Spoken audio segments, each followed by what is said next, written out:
தினம் ஒரு தியானம். உனக்கு இருக்கிற இந்த பலத்தோடே போ. நியாயாதிபதிகளின் புஸ்தகம் அதிகாரம் 6 வசனம் 14. மோசேக்கு பிறகு இஸ்ரவேலரை வழிநடத்தி செல்லும் யோசுவா. யோசுவாவின் நாட்களுக்கு பிறகு நியாயாதிபதிகளை எழும்ப பண்ணும் தேவன்.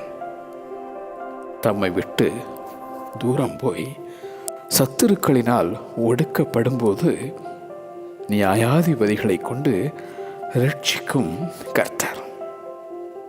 உனக்கு இருக்கிற இந்த பலத்தோடே போ. உன்னை அனுப்புகிறவர் நான் அல்லவா என கிதியோனுக்கு உரைத்த அந்த ஆண்டவர்.